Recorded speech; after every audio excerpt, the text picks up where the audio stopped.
Hello learners, welcome to my YouTube channel We Learning. This is Priya Barnwal and friends, आज हम अपने paper 1 के communication की series को कंटिन्यू करेंगे। आज हम करेंगे अपनी सीरीज का पार्ट 6। इससे पहले मैंने पार्ट 5 तक काफ़ी कुछ कवर करवा दिया है। आपने नहीं देखा तो आप उन वीडियोस को भी ज़रूर देखना, और आपको मेरी वीडियो अच्छी लगे तो अपने फ्रेंड्स के साथ भी शेयर करना, सो दैट वो भी इन फ्री क्लासेस का बेनिफिट ले सके। ओके, सो आज हम करेंगे क्लासरूम कम्युनिकेशन। ये बहुत इंपॉर्टेंट है फ्रेंड्स। देखो, क्लासरूम कम्युनिकेशन से काफ़ी क्वेश्चन आते हैं एग्जाम में, तो वीडियो को ध्यान से देखना। और क्लासरूम कम्युनिकेशन किसने दिया है? तो एक मॉडल है आपका कोल एंड चैन का मॉडल, हम वो भी पढ़ेंगे इस वीडियो में। तो चलो आगे बढ़ते हैं। Now classroom communication. अब क्लासरूम कम्युनिकेशन होता क्या है? देखो, नाम से ही पता चल रहा है, मीन्स क्लासरूम में जो कम्युनिकेट करते हैं, हम लोगों से बात करते हैं। अब या तो जब टीचर एक स्टूडेंट से बात करता है, या एक स्टूडेंट दूसरे स्टूडेंट से बात करता है, तो वो जो क्लासरूम के अंदर कम्युनिकेशन हो रहा है, लोग एक दूसरे के साथ अपने व्यूज़, आइडियाज़, मैसेजेस शेयर कर रहे हैं, तो उसको बोलते हैं क्लासरूम कम्युनिकेशन। अब क्लासरूम कम्युनिकेशन एग्जिस्ट करता है 3 कैटेगरीज में। 3 कैटेगरीज में इसको डिवाइड किया गया है। वो कौन कौन से कैटेगरी हैं? एक है आपका verbal, then non verbal and then written. ये हम एक एक करके और इलैबोरेट करके पढ़ेंगे। Now classroom is essential for close sympathetic relationship in the society. Classroom communication क्यों ज़रूरी है? कम्युनिकेशन ज़रूरी है सो दैट आप क्लोज सिंपैथेटिक रिलेशनशिप बना सको। कहाँ? सोसाइटी में। And for the transformation of ideas. और जब हम कम्युनिकेशन करते हैं तो आइडियाज़, मटेरियल, थॉट्स, ये भी तो ट्रांसफ़र होता है एक प्लेस से दूसरे प्लेस, है ना। नाउ अब देखो, दिस इज रिलेटेड कम्युनिकेशन। एक second. Communication is related to the messages and counter messages which constitutes the teaching learning process. अब क्लासरूम कम्युनिकेशन से टीचिंग लर्निंग प्रोसेस भी इफेक्टिव होता है। ओके, प्रॉपरली टीच कर सकते हैं और लर्निंग भी अच्छे से हो सकता है, क्योंकि बिना कम्युनिकेट किए ना लर्निंग हो सकता है ना टीचिंग की जा सकती है, right. Now, this involves initiation, reception and response that serve as feedback. तो जो टीचर होता है वो इनिशिएट करता है, और जो स्टूडेंट होता है वो फीडबैक देता है ना। चलो आगे बढ़ते हैं। नाउ अब वर्बल कम्युनिकेशन क्या है? ये सारा कुछ मैंने बता दिया पहले की भी वीडियोस में, बट अब हम देखेंगे कि ये क्लासरूम में इसका क्या इफेक्ट है ना। तो classroom communication refers to sending और receiving a message through sounds and language. Sound या लैंग्वेज के थ्रू मैसेज को सेंड करना या रिसीव करना। For example, a teacher may ask a student to stand up, which is verbal communication. अब एक teacher अगर अपने स्टूडेंट को बोलती है स्टैंड अप, खड़े हो जाओ, है ना, तो ये क्या है? ये वर्बल कम्युनिकेशन हुआ आपका। नाउ नॉन वर्बल कम्युनिकेशन क्या है? नॉन वर्बल कम्युनिकेशन मीन्स जो आपके body language, gesture, facial expression, tone, pitch of voice, posture, इन सब के थ्रू मैसेजेस को कन्वे कर रहा हो दूसरे को, है ना। फॉर एग्जाम्पल, अगर आप ये देखो, टीचर ने आपसे कुछ पूछा, ओके, आप स्टूडेंट हो, टीचर ने आपसे कुछ पूछा, आप आंसर कर रहे हो, और जब आप आंसर कर रहे हो ना, तो टीचर भी हेड हिला हिला के, ऐसा सर हिलाकर हाँ हाँ हाँ ऐसा कर रहा है, ठीक है। तो इससे क्या शो होता है कि हाँ, टीचर आपको या तो इंकरेज कर रहा है या फिर आपके बात पे अग्री है कि हाँ बेटा तुम सही बोल रहे हो, है ना। तो ये है आपका नॉन वर्बल कम्युनिकेशन। नाउ अब रिटन कम्युनिकेशन कैसे काम करता है क्लासरूम में? तो इट इज सेंडिंग और रिसीविंग इंफॉर्मेशन थ्रू राइटिंग, ठीक है, लिख करके इंफॉर्मेशन को सेंड करना या रिसीव करना। For example, a teacher may arrange a written assignment for students. एक टीचर रिटन असाइनमेंट सेट करता है स्टूडेंट्स के लिए। क्यों? चेक करने के लिए कि वो बच्चे में कितना नॉलेज है, उसके स्टूडेंट में, है ना, या फिर लेक्चर स्लाइड्स के थ्रू वो लेक्चर प्रेजेंट कर रहा है या फिर नोट्स प्रोवाइड कर रहा है कॉम्प्लिकेटेड इंफॉर्मेशन पे, तो उसको बोलते हैं रिटन कम्युनिकेशन। इन सब के मीडियम से, इन सब के माध्यम से एक टीचर अपने स्टूडेंट्स तक इंफॉर्मेशन पहुंचाने की कोशिश कर रहा है। ओके, चलो आगे बढ़ते हैं ना। एक सेकेंड। हाँ, देखो अभी क्लासरूम क्लाइमेट क्या है। तो क्लासरूम क्लाइमेट मीन्स क्लासरूम का एनवायरनमेंट कैसा है, क्योंकि ये हम सबको पता है कि स्टडी के लिए एक एनवायरनमेंट होना ज़रूरी है, एक प्रॉपर एनवायरनमेंट होना ज़रूरी है, तभी हम स्टडी कर सकते हैं, है ना। तो it is the classroom environment और environment, the social climate, the emotional and the physical aspects of the classroom का social climate कैसा है, emotional climate कैसा है, physical aspects कैसा है, ये सब बहुत मैटर करता है। The students behaviour affects peer interaction. और क्लासरूम में पीयर इंटरेक्शन कैसा हो रहा है, मीन्स स्टूडेंट्स को कैसे मिल रहे हैं, आपका जो पीयर ग्रुप है, आप जिस ग्रुप में रह रहे हो, क्लासरूम में कोई एक स्टूडेंट रह रहा है, उसके फ्रेंड्स कैसे हैं, ग्रुप कैसा है उसका, वो मैटर करता है। और जो इंस्ट्रक्टर है जिसके अंडर वो स्टूडेंट है, जो उसको इंस्ट्रक्ट कर रहा है, उसको गाइड कर रहा है, वो कैसा है, तो ये सारी चीज़ें मैटर करती हैं। तो ये आता है आपका क्लासरूम क्लाइमेट में। Okay, now how to manage classroom climate. एक क्लासरूम के क्लाइमेट को कैसे मैनेज कर सकते हैं, तो कैसे मैनेज कर सकते हैं मीन्स पॉजिटिव एनवायरनमेंट कैसे रख सकते हैं हम क्लासरूम में।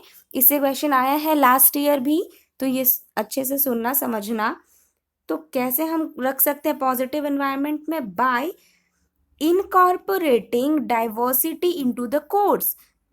मीन्स कोर्सेज में थोड़ा कुछ अलग लाना। अब जैसा सारे लोग पढ़ा रहे हैं, सारे टीचर्स पढ़ा रहे हो, आप सोचो आप भी वैसे ही पढ़ाओगे तो फिर डिफरेंट क्या रहेगा, फिर बच्चे को कुछ अलग भी तो दिखना चाहिए, तभी तो बच्चे आपके पास जाएंगे, आपसे पढ़ेंगे। तो इसीलिए थोड़ा डाइवर्सिटी लाओ कोर्स में। और इंक्लूसिव टीचिंग प्रैक्टिसेस करो, मीन्स टीचिंग प्रैक्टिसेस जो आपके टीचिंग मेथड्स हैं वो अच्छे होने चाहिए। And by using ice breakers and collaborative learning. Ice breakers means what, means आप जा करके पहले अच्छे से इंट्रो दो, आप जो भी टॉपिक पढ़ाना चाहते हो या आप खुद का भी पहले इंट्रो दो, स्टूडेंट्स को नॉर्मल करो, मीन्स वो डरे हुए नहीं होने चाहिए बच्चे। ओके, अगर आप क्लास में जा रहे हो तो वो नॉर्मल होने चाहिए, मतलब उनका स्टेट ऑफ माइंड सही होना चाहिए। तो आइस ब्रेकर्स यूज़ करो और कोलैबोरेटिव लर्निंग होना चाहिए। कोलैबोरेटिव लर्निंग का क्या मतलब है, मीन्स बच्चे साथ मिलकर सीखें कुछ, है ना। अब साथ मिलकर सीखेंगे तो क्या होगा, उनको मोटिवेशन मिलेगी, और तो और स्टूडेंट्स को अपॉर्चुनिटी मिलेगी एक दूसरे को जानने की, है ना। जब साथ में पढ़ेंगे तो लाइक आप डिस्कशन करवा रहे हो क्लास में, तो वो भी तो कोलैबोरेटिव लर्निंग हुआ। Okay, now establishing ground rules. Ground rules establish करना है। ग्राउंड रूल्स मीन्स कुछ रूल्स होने चाहिए, विदाउट रूल्स आप नहीं पढ़ाओगे, मतलब कुछ तो डिसिप्लिन होना चाहिए क्लास में, कुछ बेसिक रूल्स होना चाहिए, उसके अकॉर्डिंग हमें चलना है। Now check in on classroom climate periodically, means periodically check करते रहो क्लासरूम क्लाइमेट कैसा है आपका। ओके, एक एक इंटरवल पे लाइक 1 मंथ या फिर जो भी हो चेक करो, और कुछ उसमें आपको लगता है कुछ चेंजेस ला सकते हो आप, तो वो चेंजेस लेकर आओ उसमें। तो इस तरह से हम क्लासरूम क्लाइमेट अच्छा कर सकते हैं, पॉजिटिव कर सकते हैं। एंड अच्छी कनेक्शन बनाना है आपको स्टूडेंट्स के साथ। अच्छी कनेक्शन मीन्स व्हाट, अच्छे कनेक्शन का मतलब ये नहीं है कि बिल्कुल पर्सनल हो करके, वैसा नहीं, बट हाँ एक टीचर और एक स्टूडेंट का अच्छा कनेक्शन होना चाहिए, सो दैट बच्चे को किसी भी टाइप का डाउट हो तो वो आपसे पूछे। ऐसा देखो, बहुत हद तक ना आपका ये क्लासरूम कम्युनिकेशन टीचिंग वाले टॉपिक से मिलता है ना। तो ये टीचिंग के लिए भी, टीचिंग एप्टीट्यूड के लिए भी इम्पॉर्टेंट है ये वाला टॉपिक आपका। Now factors of effective classroom communication. एक क्लासरूम कम्युनिकेशन को आप इफेक्टिव कैसे बना सकते हो, कौन कौन से फैक्टर्स होते हैं जिसकी वजह से आपका क्लासरूम में कम्युनिकेशन इफेक्टिवली चल सकता है। तो फर्स्ट है आपका use of best teaching strategies. अच्छे से अच्छा टीचिंग स्ट्रैटेजीज को अपनाओ। ओके, तो फिर क्लासरूम कम्युनिकेशन अच्छा होगा, वरना बच्चे ऐਵੇਂ ही कुछ भी बात करेंगे, है ना। तो इसको बोलते हैं now use of proper technology use करना है। प्रॉपर टेक्नोलॉजी मीन्स अभी वो होता है प्रोजेक्टर के थ्रू पढ़ा रहे हैं बच्चों को या फिर डेमो दिखा करके, है ना। तो प्रॉपर टेक्नोलॉजी के को यूज करते हुए बच्चों को पढ़ाना है, उससे भी क्लासरूम कम्युनिकेशन इफेक्टिव होता है। Now effective use of feedback effective होना चाहिए। मीन्स कोई बच्चा अच्छा कर रहा है तो उसको फीडबैक दो कि हाँ तुम अच्छा कर रहे हो, या तो कुछ कोई बुरा करता है तो फिर उसमें भी बोलना है। नाउ टू वे कम्युनिकेशन होना चाहिए। टू वे कम्युनिकेशन होना चाहिए मतलब आप बोल रहे हो तो बच्चे का भी रिस्पॉन्स होना चाहिए, बच्चा पैसिव नहीं होना चाहिए, है ना। वो भी एक्टिव होना चाहिए, जैसे सेंडर एक्टिव है वैसे ही रिसीवर भी एक्टिव होना चाहिए। Now development of motivation develop करना है स्टूडेंट्स का, है ना। जो अभी मैंने बोला कोलैबोरेटिव लर्निंग करवाओ उनको, सो दैट मोटिवेशन डेवलप हो बच्चे में, राइट। प्रिंसिपल ऑफ क्लैरिटी आनी चाहिए, जो वो पढ़ रहे हैं उसमें क्लैरिटी आनी चाहिए, उनको प्रॉपर समझ आना चाहिए आपकी बातें। ओके, तो ये सारे फैक्टर्स मिलाकर क्लासरूम कम्युनिकेशन को इफेक्टिव बनाते हैं। I hope this is clear now. चलो आगे बढ़ते हैं। अब हम क्या करेंगे, अब हम मॉडल देखेंगे। ये क्लासरूम कम्युनिकेशन का मॉडल किसने दिया है, कोल एंड चैन ने दिया है। कब दिया, 1987 में दिया। ओके, ही कुछ नहीं है इस मॉडल में, सिंपल जो हमने पहले इतने सारे थ्योरीज एंड मॉडल्स करा ना पार्ट 3-4 में, तो उसी में से ही एक मॉडल है ये क्लासरूम कम्युनिकेशन। तो इसमें क्या बोलते हैं, कोल एंड चैन ने 5 स्टेजेस दिए, ठीक है। प्रोसेस, इन्होंने क्लासरूम कम्युनिकेशन के प्रोसेस को बताया, जिसमें इन्होंने 5 स्टेजेस को बताया, ठीक है, एक्सप्लेन करा।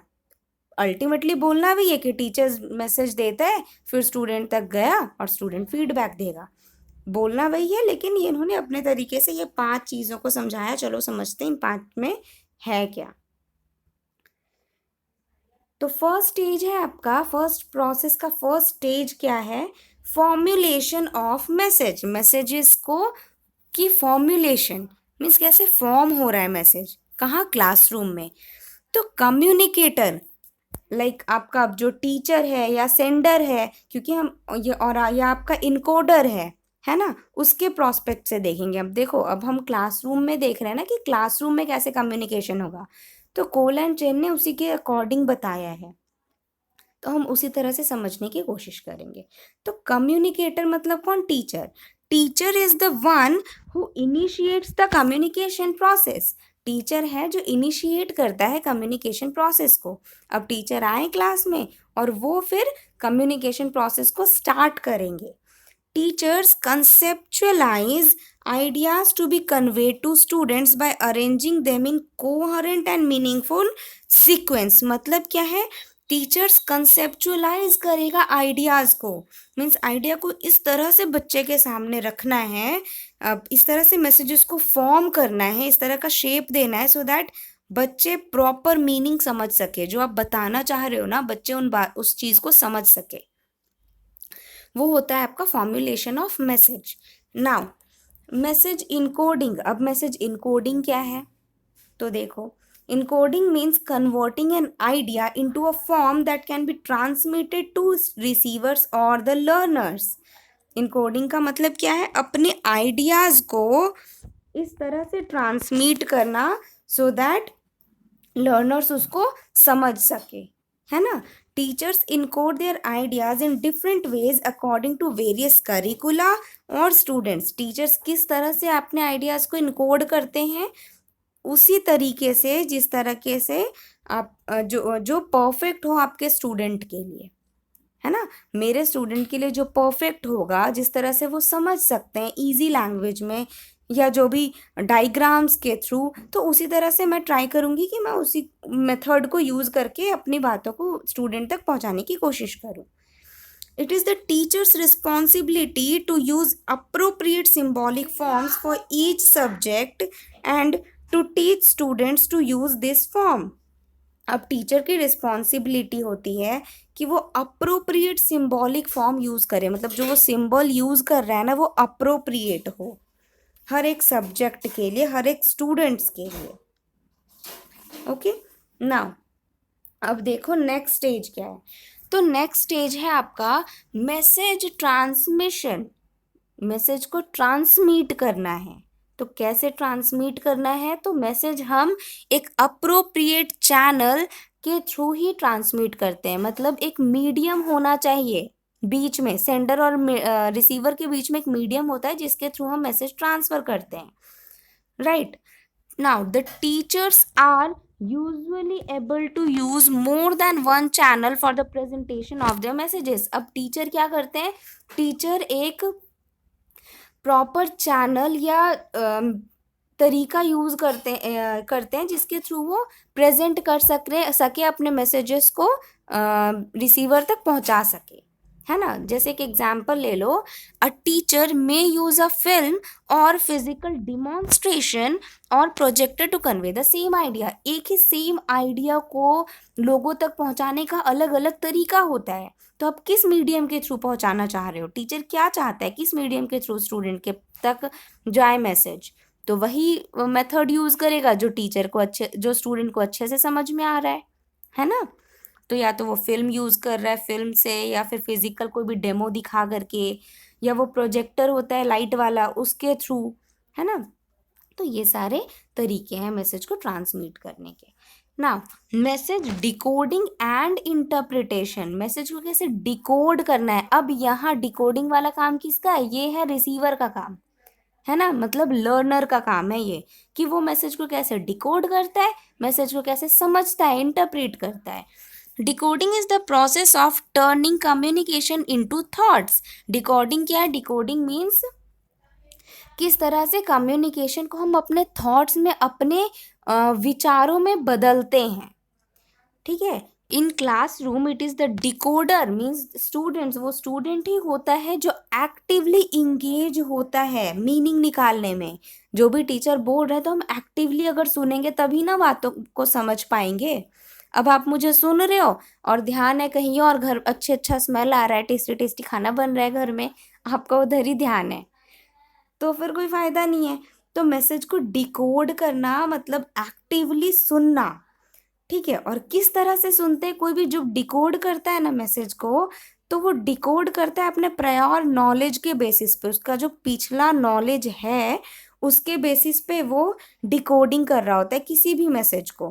कोई भी वर्ड हम नया सुनते हैं ना, तो वो हम पिछले हमारा जो सुना हुआ है उसके बेसिस पे हम उसको डिकोड करते हैं, समझने की कोशिश करते हैं। ओके, चलो I hope this is clear now. आगे बढ़, अच्छा देखो मैं ना एक एग्जाम्पल के थ्रू आपको ये बताती हूँ डिकोडिंग वाला। एक बहुत अच्छा एग्जाम्पल आ रहा है, देखो। अब जैसे कोई एक छोटा बेबी है, आप उसके सामने एकदम से ये बड़ा सा वर्ड लाकर रख दो, इंटरप्रिटेशन, ठीक है। तो उसके लिए थोड़ा तो डिफिकल्ट होगा ये इंटरप्रिटेशन, वो बेचारा बोल भी नहीं पाएगा इनफैक्ट, ठीक है। कोई क्लास 1 का बच्चा है, वो बोल भी नहीं पाएगा, बट हाँ वो बच्चा है, वो पहले उसने ऑप्शन वर्ड सुना है, ठीक है।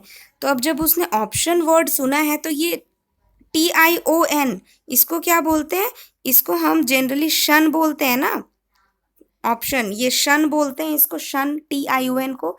तो वो इतना तो बोलेगा कि हाँ ये इंटर है, ये प्रीट है, ये शन है ना। ऐसे तोड़ करके वो अपने प्रायर नॉलेज के बेसिस पे इस चीज़ को समझ सकता है, डिकोड कर सकता है ना। तो ये इस पॉइंट में बोल रहा है। नाउ देखो फीडबैक एंड इवैल्यूएशन क्या है। तो फीडबैक मीन्स द रिसीवर और the students reacting to the transmitted messages and conveying the response to the sender. अब क्या है, फीडबैक का मतलब जो स्टूडेंट है, जो लर्नर है, वो उसके पास जो मैसेज ट्रांसमिट होकर आया ना, वो फिर उस पर रिस्पॉन्स कर रहा है। अभी मैं जो आपको पढ़ा रही हूँ, आप जो सुन रहे हो, ठीक है, तो फिर सुनकर आपको जो कुछ भी अच्छा लगा तो आप कमेंट पे बताओगे, या फिर आपको कुछ लगा मैं इसमें चेंजेस ला सकती हूँ तो आप मुझे कमेंट करके बताओगे, है ना।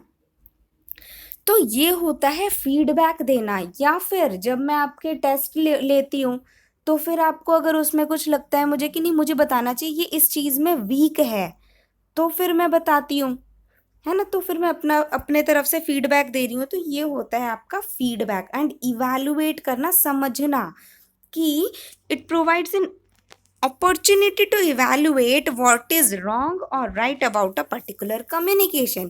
किसी एक कम्युनिकेशन में ये फीडबैक एंड इवैल्यूएशन पॉइंट क्या बताता है कि क्या गलत है और क्या सही है। हम लोग यही इवैल्यूएट यही करते हैं ना कि क्या गलत है और क्या सही है, किसमें इम्प्रूवमेंट लाया जा सकता है। तो ये हुआ आपका classroom communication finish. Okay, so thank you friends. और आपको मेरी वीडियो अच्छी लगी हो तो ज़रूर लाइक करना, अपने फ्रेंड्स के साथ ज़्यादा से ज़्यादा शेयर करो, सो दैट वो आपके फ्रेंड्स भी मेरे इन फ्री वीडियोस का फ़ायदा उठा सकें। और मेरे चैनल को सब्सक्राइब कर लेना, सो दैट मैं जब भी वीडियोस लेकर आऊँ आपको टाइम टू टाइम नोटिफिकेशंस मिलती रहें। और वो कैसे होगा, आप बेल आइकन प्रेस करना और उसमें ऑल पे जाकर क्लिक कर लेना। ओके, और ये है मेरा टेलीग्राम चैनल। मैं इसका लिंक दे दूंगी आपको डिस्क्रिप्शन बॉक्स में, और कमेंट में भी पिन कर दूंगी। आप वहाँ से भी ज्वाइन कर सकते हो फ्रेंड्स, इसको ज़रूर से ज्वाइन करना। क्यों, मैं इस पर डेली आपके पेपर 1 के क्विजेस करवाती हूँ, और पेपर 2 का भी आपका क्विज चलता रहता है, कॉमर्स यूनिट, कॉमर्स सब्जेक्ट का। Okay, so that's all for today's class. Thank you, keep on learning.